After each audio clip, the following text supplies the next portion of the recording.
We are The Breakfast Club. If you're just joining us, we open up the phone lines 800-585-1051. And we're asking, do you find it harder to support black-owned businesses? Now, this conversation comes from an experience that Jess had over the weekend. Yes, I did. So I just want to start off by saying I love Detroit. I love my fans. I love my supporters. Absolutely. I love them.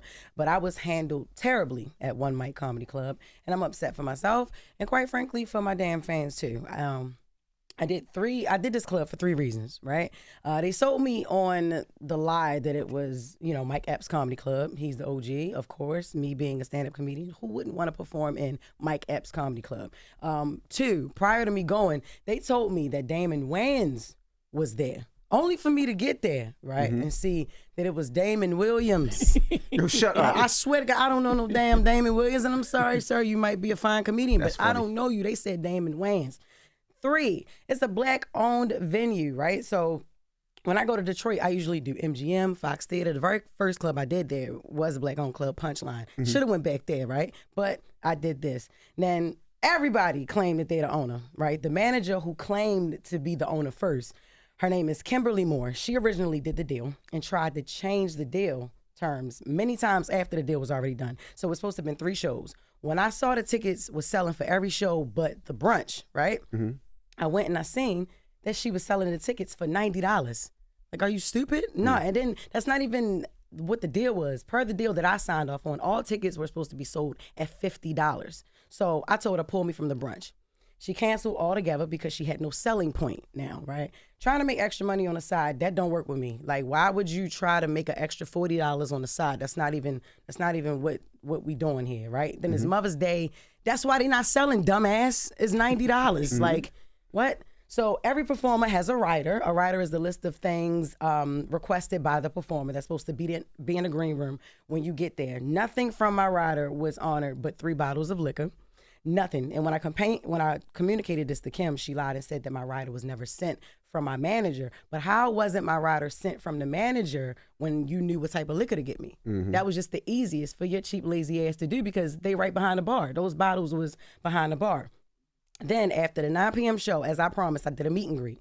I've been promoting this on the radio. You heard this. This is in all my promos online, everything, right? Some man, random, I don't know who he is. I never met before. He never was in on a deal or nothing. He walks in and he attempts to shut it down. He said, nah, we ain't doing none of that. So my husband, because he was there, he was like, nah, we ain't doing none of what? And who you supposed to be? The guy said, this ish, whatever this is, we don't do no meet and greet. And we going to shut it down. I'm the owner. So Chris said, since everybody the owner, I'm the owner too. And she gonna finish this meet and greet like she been promoting it. And she promised it. I don't know how you never heard nothing about it. And I don't know you to be the owner. You know the owner. So he said, nah, this ain't what we doing. And so he starts walking toward where I'm doing the meet and greet at. So Chris put his arm up like on some stiff arms. So then the guy go from being the owner to, I'm a cop. He said, I'm a cop. I don't advise you to do. I'm a cop. And so he said, all right, that's cool. But this is my wife. And I don't know what you walking over toward her for. So he said, you can go get the, no, after that, he said, yo, all right, well, look, I'm securing Michael Comedy Club. Talking about Mike Epps now. Chris just laughed and was like, all right, go get Kim. Go get Kim. Chris ain't scared of no cop. If you said he was ICE agent, that's... Yo, shut up, man. Shut up. So go ahead, the guy, officer, owner, security, he went to go get Kim. We continue doing meet and greet. First of all, the guy comes back and he's fussing at my fans, telling them that they have to leave. They like the fans looking like, Detroit ain't they like, nah, we ain't going nowhere. They want to see the drama too, but they like, nah, we paid for a meet and greet, right? So then Kim comes over. This is the person that we've been doing a deal with the whole time. She looks right in my husband's eye, and she says, We never signed off on a meet and greet. We never even knew she was doing this. We can't do this. It's getting too late. It's after 12 o'clock. We can't do this. I wanted to punch her fat ass right in her face, like, lied. How do you lie? I've been promoting this. This is crazy. So now my fans in an uproar because I charge $40 a picture. And they already submitting their money. So Chris like, yo, we gonna do this. So they ain't nobody budging nothing. We finished the meet and greet, right? And then after that, the guy, I wanted to say something to the guy. So he's like, what guy? The other owner that's a cop. The owner that's a cop, and he also said he's security. He's like, yeah, I just want to let you know that it was horrible communication. Which I said, no, your communication is with Kim. Kimberly Moore, whoever. And I was also referred to the club by some guy named Harry. He's supposed to be an attorney that worked with the club and everything. And according to Mike, according to Kim, who kind of sort of told me this, Mike don't even want nothing to do with the club. But she tried to make it seem like that Mike don't want nothing to do with the club because some other crap. No, he don't want nothing to do with it because this right here, all of this, man. Falls on him. After talking to some other people there, it's been so many managers that has come and gone. They don't like the way it's ran. They don't pay people on time. And that was the problem. The real problem was after 12 o'clock, they would have to pay their staff for another overtime, day, yeah, right? a day and a half or something. And they didn't. They wanted to have some type of money, make some type of money off my meet and greet. That's not how I work. That's not what I do. So you can't do that. You know what I mean? So I would. It's a horrible reflection on Mike Epps because even online, according to Google, he is listed as the owner, but he ain't even. Man, that's horrible. I don't advise any other comedian to go here. My fans were upset. I'm upset. I was not treated like Jess Hilarious. I love Detroit way too much to do that. I should have took my ass to the Punchline. That's another black-owned comedy club. But that's more intimate, more small. I would have to do more shows to make the amount of money that I make now. Like. That was bad. Well, I'm sorry you had that experience. It's not hard supporting black-owned businesses. It's hard supporting terribly ran businesses. And the problem with terribly ran businesses, you don't know they terribly ran until you do business with them. Right. And that's why it's so important for the business to be up to par. Because if not, you're going to get a terrible review like Jess just gave this comedy club in Detroit. Absolutely. And the sad thing is I DJ'd there before, but I didn't deal with the club. Yeah. I dealt with I guess the alphas who rented the club out and hired me to perform. So when I went there, I didn't have to deal with management and nothing, and everybody was friendly and nice. But it sucks that like you said it, you want to go to a black-owned business, and the sad thing about it is I love comedy, so I go to comedy clubs all over the place, and it's very hard to find a black-owned comedy show that's been in business for a long time. So when you see one, you want to support. And if people are not having a great time and comedians are not having the respect that they feel like they deserve or that they should get, yeah, absolutely, positively. Yeah, I don't think it's the black-owned part, though. It's just the terribly ran part. You know what I'm saying? Because none of us have a problem supporting black-owned business. Yeah, because like I said, Punchline. That's perfect. Right. Black-owned, they treat me with such grace. Right. They love me. They appreciate me. Yo, if it was not for my fans and the servers that was overworked, you know what I'm saying? Like, because they running, it's like 2 or 3 different sides to one mic. So they got all of them working on this side, the comedy club. That's what I said. It was upstairs and there's a downstairs. Yeah. So it's just like it's in a beautiful area. It's downtown, but it's like it's not ran by the right people. And me and my fans were handled terribly. Like, you know what I mean? So I would never ever go back. And never. And that's she won't go back because it's terribly ran. Yes. And Mike Epps should get his name off that. Period. All right. That's a bad reflection of him. Well, let's open up the phone lines. 800-585-1051. Do you find it harder to support black-owned businesses? Phone lines are crazy right now, so we'll answer some of your phone calls. It's the Breakfast Club. Good morning. Morning, everybody. It's DJ NV, Jess Hilarious, Charlamagne the Guy. We are the Breakfast Club. Now, if you're just joining us, Jess talked about her experience from a comedy club restaurant out in Detroit. And we were talking 800-585-1051. Is it difficult? Is it harder supporting black-owned businesses? A lot of people on the line. Hello, who's this? Yo, Envy, you know the vibes, man. It's Mello. Mello, what's up? Life is amazing. It is what it should be. Happy belated Mother's Day, Jess. Thank you, Mello. And happy belated Mother's Day to you too, Lauren LaRosa. I know them wigs take a lot of care. You look great. Don't let oh, my God. Go ahead, Mello. Honestly, I'm actually very passionate about this topic because I had some very bad experiences with some black-owned businesses, and I feel as though black-owned businesses, 9 times out of 10, are just using that phrase as a marketing scheme, and they don't put any credibility behind those words.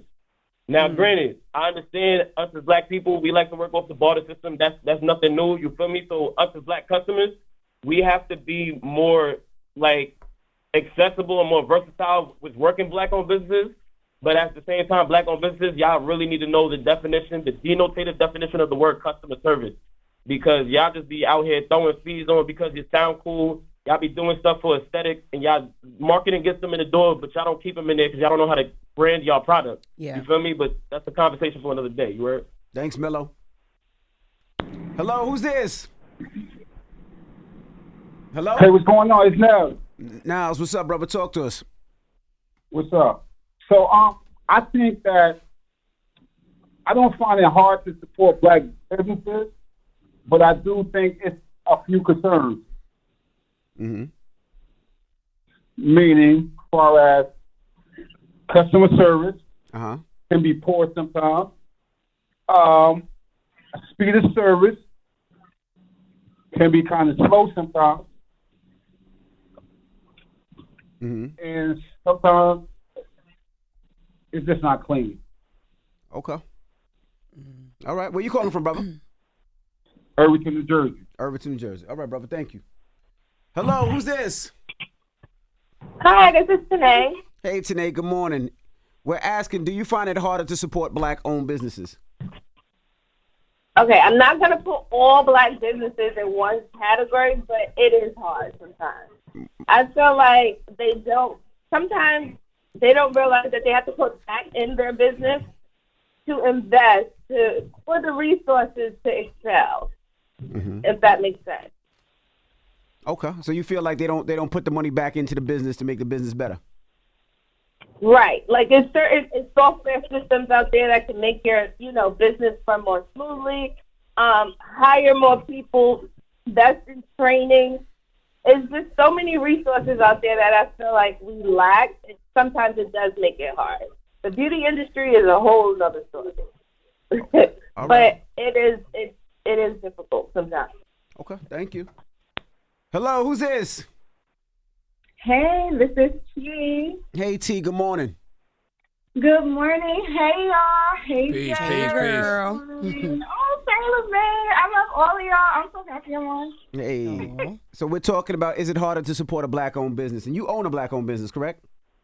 I own a black-owned business. I have a balloon business out in Connecticut. It's called Call Me a Wallflower. So basically, as a black business owner, I truly want to support black-owned businesses. But sometimes it's tough. I've dealt with late arrivals, poor communication. I've been overcharged just for simple things. And I've even had to start telling some of the vendors 2 hours earlier just to keep keep them on track, because I just don't trust that they're going to arrive at the time that they should arrive. So that's why in my business, I show up about an hour early before the client even tells me. If they tell me 5 o'clock is our start time, I'm there by 4. And I'm sometimes there before them. I make sure I communicate very clearly, and I make sure there's never room for any uncertainty, because professionalism matters just as much as the passion. Okay. Well, thank you, Mama. You're welcome. Have a good day, guys. You too, now. I think the biggest problem sometimes with black-owned businesses is we take each other for granted. We tend to be so hard on each other, and we don't treat each other with the same respect or gratitude. And I'm talking about both ways: the person who owns the business and the customer who's coming into this, facility. Like the way we talk to each other, we wouldn't talk to white folks like that. The things we expect from each other, we wouldn't expect that from white people. I wish that we approached each other the same way we approach establishments, period. Like, don't walk in here thinking because it's a black-owned business, you're supposed to get treated in a different way. Right? It's a business. But I will say this. I do take an understanding. Like, for instance, if I go to a black-owned restaurant and there's a problem with my food, I'll accept it faster, right? And the reason I accept it faster is because I feel like a lot of times you can tell when a business is a mom and pop owned and it's out their own pocket, and they might not have things that other places can have. They might not be able to get the loans that other businesses can have. So sometimes I just sit and I eat it and I just won't go back. But you shouldn't accept that. I know, but if I'm at a white restaurant and there's something that I don't like, I'll send it back immediately and ask them to take it off the bill, because I understand we don't have the resources sometimes. We don't have the finances sometimes. And a lot of times we don't have the people working in those businesses. So I do understand that, though. But that's what I mean when I say we don't treat each other with the same respect or gratitude. You're right. Because the reality of the situation is, I know this is a black-owned business, but if my stuff ain't right, it's not right. And I got to let you know that, because I want you to get it right. Right. If you just sit there, envy, and eat the food, they don't know what they did wrong. They don't know what they did right. They don't know what they did wrong. There's a reason that if you go to most restaurants, they give you customer reviews, and they want to know what it is they're doing right, what it is they're doing wrong. But sometimes I feel bad because I know they might not be able to afford to lose that $40 steak. They might not be able to afford to lose that lobster tail or that burger or whatever it may be. They might not be able to afford to lose that. So you feel a little bad, and you just hope that they figure it out. But you know what else they can't afford to lose? a repeat customer. You right. They want you to keep coming back. So you got to tell these folks what's wrong so they can get it right and they can raise their standard. And I wonder how many black-owned businesses this is the first time that they created this business. See, a lot of times, a lot of these other businesses they have restaurants in their family. They have these type of stores in their family, so they're tried and true already. A lot of times for us, this is our first time, and we just trying to make it happen off a whim, you know what I mean, and trying to figure it out as we go along. Well, you got to get it right. So I know it is kind of a strange question because it's not hard supporting black-owned businesses. Not for me.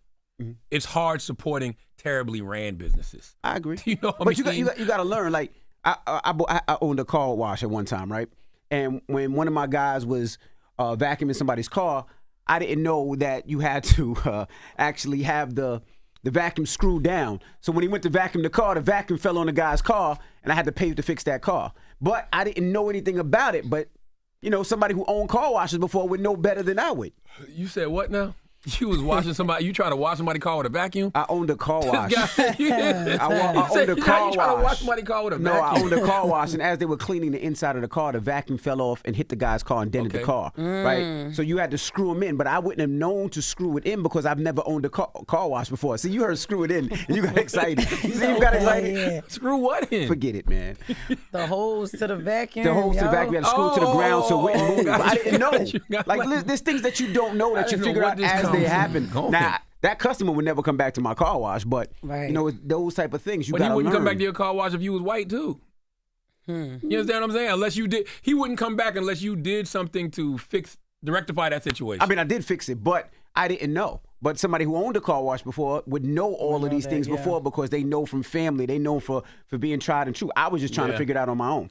Yeah, but like I said earlier, man, you know, it's not hard supporting black-owned businesses. It's just hard supporting terribly ran businesses. I don't expect anything from a business except quality. I don't expect anything from a business except good customer service. Whatever business I support, if the quality isn't up to par, I'm not dealing with it. All right. Well, we got the latest with Lauren coming up. Don't move. It's The Breakfast Club. Good morning. Wake that ass up Early in the morning. The Breakfast Club.